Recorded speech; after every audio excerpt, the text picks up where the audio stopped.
Sorry, yeah, these are all jagged and screwed up, but Just like my life. they is what they is. Just like me life. It's all screwed up and jagged. All right. Hey, what's happening, everybody? It's Ike from Flipside Music, and welcome to What the F.A.Q. Season 3, episode 14. Yes. Incredible that we're there already. It is. Yeah. And we missed a few because I was out with the vid.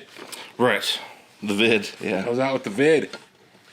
So, for those of you that are new, weekly question and answer show. You ask us a question, we give you an answer, or we ramble on about some shit that we just start rambling on about, which is pretty fairly normal. And it's kind of starting already, isn't it? Yeah, we have no idea what will trigger it or what won't. Yeah, you never know what's going to exactly happen. Yeah, it might even just be a single word or the inflection of a word. There might be some Lou Rawls happening, or maybe some You'll Never Find. Or what was last week? Oh, Ike Turner. Ike Turner harmonies. Yeah. Yeah, go back and watch last week's FAQ. Yeah, last week what happened? Yeah, last week was decent. I thought last week had energy. It had some energy to it. We were on a roll. We were rolling. Rolling like a river. Rolling down. So we'll just do that every week until you guys watch it. We'll just keep doing that and they'll hate us. Rolling down. What's so funny when he's doing that? Just like fucking rolling down. It's still funny. Go back and watch the last episode, please. Only like a handful of people watch it. Was surprising. We don't know what happened. Well, and I put it up like an hour earlier, thinking everybody wanted an hour earlier, but maybe that's what happened. Everybody got screwed up. See, we're already off the rails. Yeah. All right. So let's jump in because we are already open and we're running late today. Yeah. Colin James has a pretty good, lengthy question, but it's a good question. All right. So let's not start with that one then. Okay. Let's start with something that we can fire off and answer easy. Okay. How about Ben Coombs then? Sure. Preferred Canadian YouTuber. We only have 3 questions this week, so we'll keep it. Yeah, we'll keep it sort of short if we can. His question for this week is, actually, congrats on 3K subs. We saw that. Yeah, good that job. Was pretty great. Question for next week. He says, compensated nuts, added mojo, or complete hogwash? There's a whole set. Every time, compensated nuts. Well, it doesn't matter like where customers bring it up. That guy's got a set of brass nuts. Yeah, on this compensated.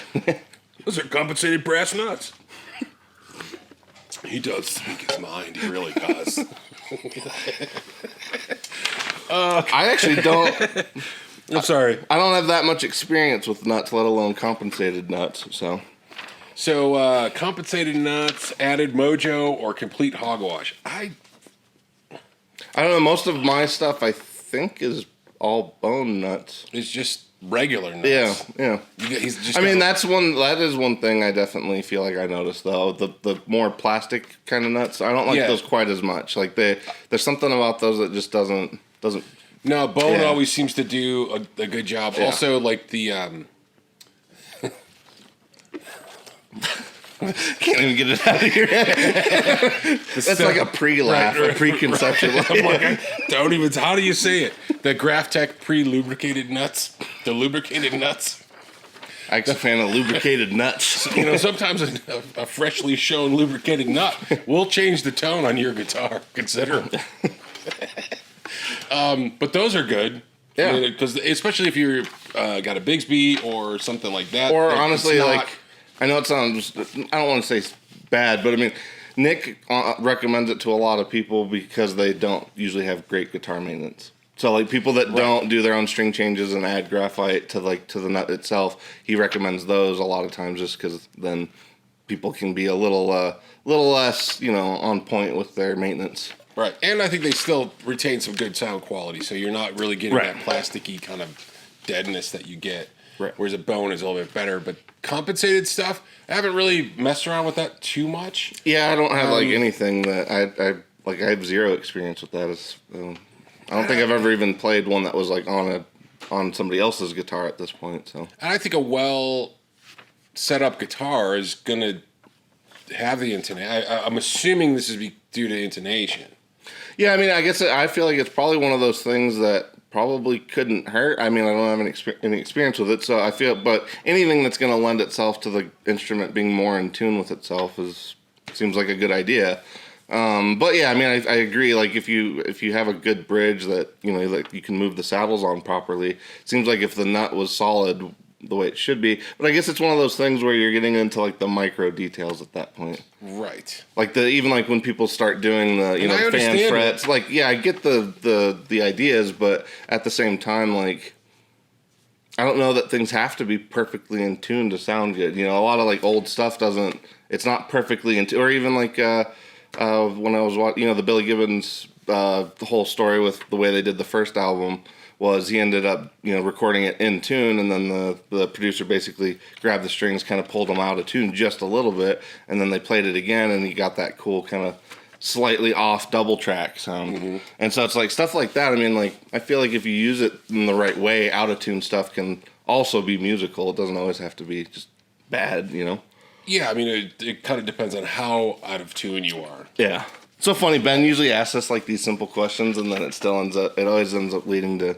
Well, because you can start answering more stuff. Right. Because I get it, and I understand it, and it makes a lot of sense, but I've never really had or tried it. Well, it's one of those things, yeah, like I with having no experience with it, I can't say, like, is it something that's, like, just over-engineered? Like, is it something where you're almost addressing a problem that's not really there, or is it really helping? And I don't know, since I've never tried it, but... You can kind of look at it, if you're at the 12 and you're the saddles right. are going to intonate correctly, but there's nothing to intonate this side. Right. So that's why we see a lot of stuff going sharp. Right. But that's also due to nut height and stuff like that. Well, even just technique, like people that tend to pull just a little too much or push too far with larger frets. Right. So, I mean, there's a lot of factors in there, I guess, that right. Yeah, we continue to break. So I don't know that it's complete hogwash because I don't really know. Yeah, I guess, we'll just have to go with not enough experience to know. But added mojo? Yeah, I don't know that. I wouldn't say that. I think mojo is just your playing style. Like I think it's feel, because like to me there's certain guitars, because I think we've talked about this maybe even in previous episodes. The ones to me that really end up worth that are worth keeping are the ones where like you really don't want to put them down. Like those are like, to me those are the guitars. Like a lot of people collect a lot of different ones, but I can't imagine that all of them are ones that, because people say certain guitars have certain songs in them, and I feel like that's kind of true sometimes. Like you get a certain one and it'll just make you play something you weren't really aware of sometimes. Right. I agree. I'm sorry, I'm listening to all the beeping. Yeah. What is going on up there? Like we get a mad rush. That or just somebody's loading something up. Yeah. Okay, so sorry, we get sidetracked with all that stuff. So next, Freddie Q asks, favorite guitar tone from a band you don't like. Oh, I got a good one for this. I don't really like Whitesnake that much. Okay. Now, it's understandable. There's certain songs, it's just, to me, it's like just almost some over the top 80s. But some of the early stuff before they went crazy 80s. Right, but Still a Night's pretty I think it was John Sykes, I think was the guitar player for Whitesnake in like the Whitesnake 87, like the bigger album, the one that got real big. Yeah. That one, I actually love his guitar tone. Like, I'm not a huge fan of, like, I mean, some of the music is good, but some of it's a little, a little too much. Yeah, a little too cheesy. 80s. Yeah, but his guitar tone is amazing, I think. So that'd be my pick, I guess. Still at Night is there's great guitar tone in that. So... Yeah, that's the song exactly that I'm thinking. Like that Still guitar tone is amazing. I think it's amazing. I agree. That whole intro bit. Yeah, and his solo tone is great at the end too. Yeah, it's great. This is a tough one. Favorite guitar tone from a band you don't like. Yeah, like okay, I got one. Okay, I got one. It's probably a low hanging fruit. Oh, okay. Well, maybe not. But yeah, no, I forgot. Oh shit. Okay. I'm like, well, Billy Joe Armstrong. Oh, Green Day. Okay. Green Day. Okay. So I'm not a really big Green Day fan, but I do like that punk rock sound that he has on like Dookie. Like that to me is like a real. Oh, also, here's another one, Limp Bizkit.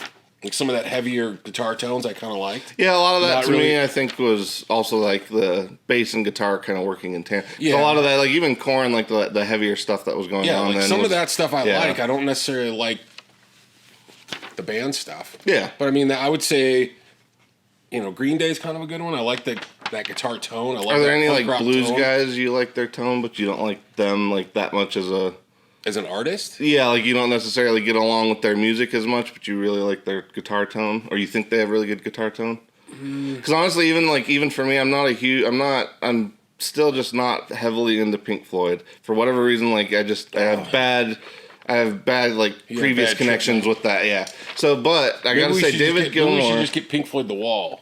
Well, but I was watching the Pompeii stuff the other day, and his guitar tone, like especially when he hits that shit with the Echo Rec and the Ram's Head, like that, it is a fantastic guitar tone. So. I was listening to Dark Side of the Moon. It just happened to be on radio. They were doing like 3 songs off of Dark Side of the Moon, and I'm like, man, the production value is there. Well, yeah. And then also I was just like hearing some stuff that I go, you know what? Because I haven't well, for me, like hearing hearing more of a live situation, to me, for whatever reason, made it a lot better.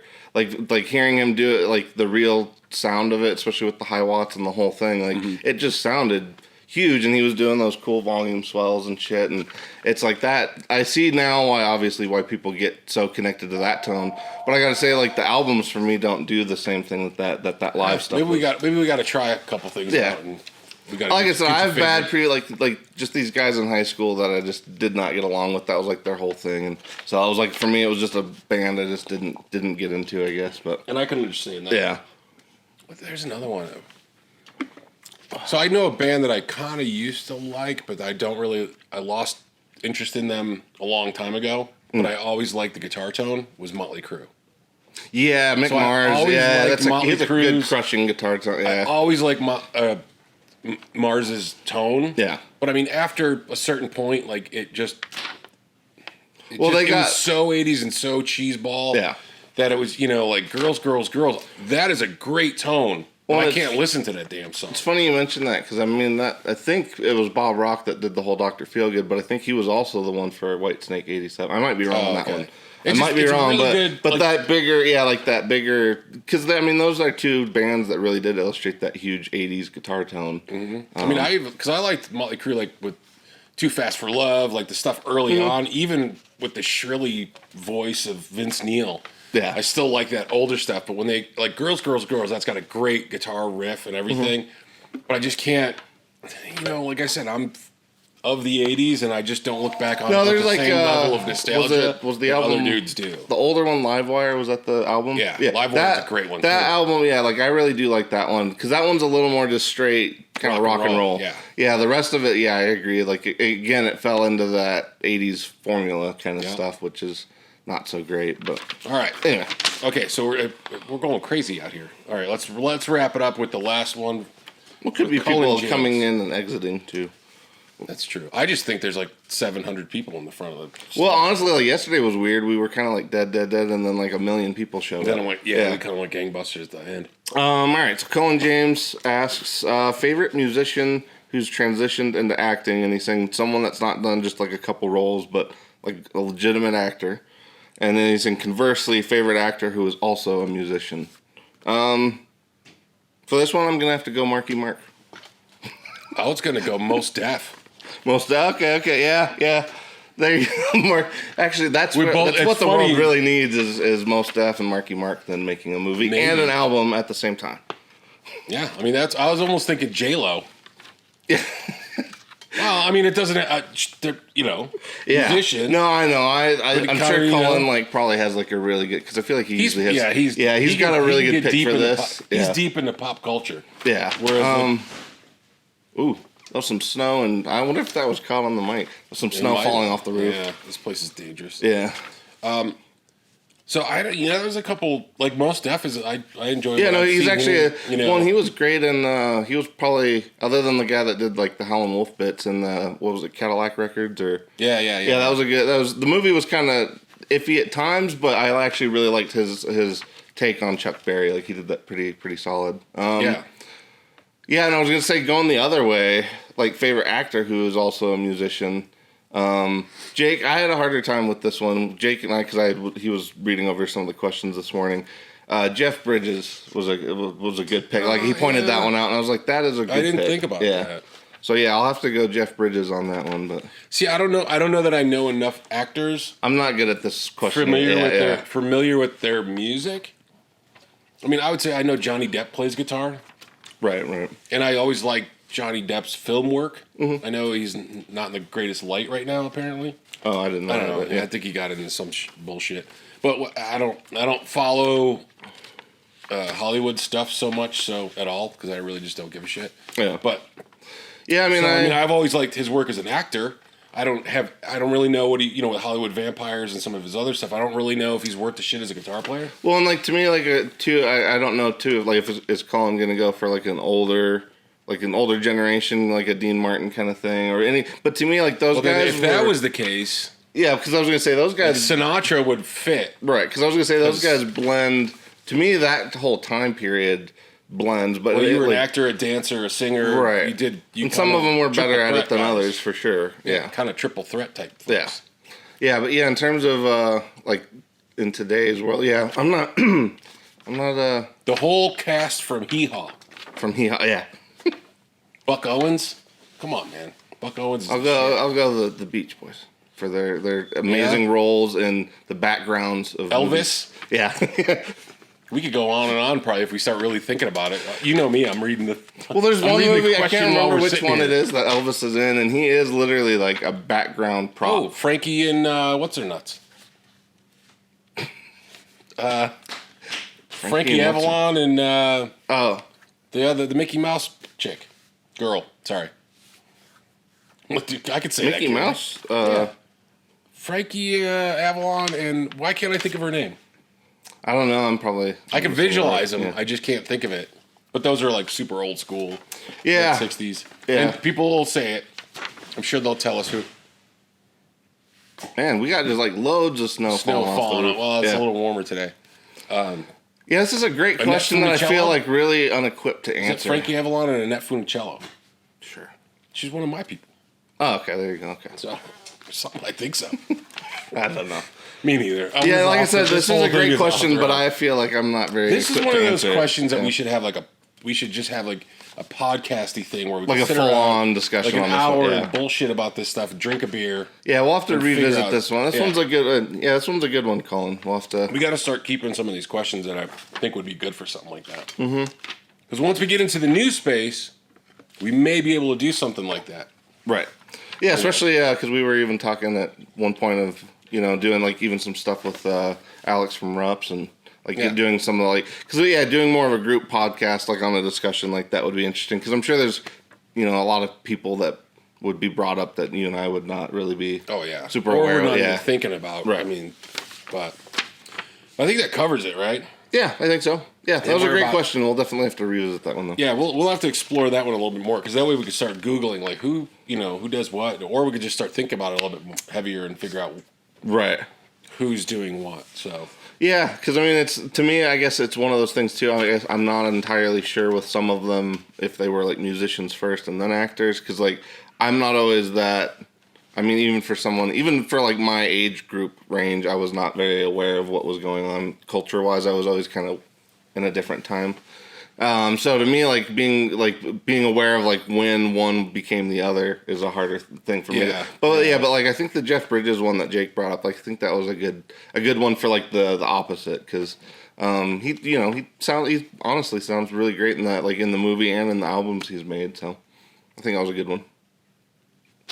I think that's it. All right, cool. All right, well, thanks for sticking around. Go back, watch the last FAQ. Yeah, I thought it was pretty good. Yeah, it was silly. Solid. It's good stuff. So we appreciate you guys being here. Please like, subscribe, all that stuff. Go check the website, buy some stuff, whatever you want to do. And Ike's going to be on Metalhead Hippie's show on Sunday. So if you guys are this Sunday? Tomorrow. Okay, so tomorrow. So yeah, if you guys are watching it today, Saturday, it's going to be tomorrow, Sunday. So if you guys want to tune in for the giveaway, that'll be happening tomorrow. Yeah, we did a little collaboration with Metalhead Hippie, and we're going to give away a guitar to the people that participated tomorrow. So I'll be on for a little bit, and then he's going to go into his shield, his Metalhead hippiness. Yes. So all right, thanks for sticking around, and we catch you guys on the flip side.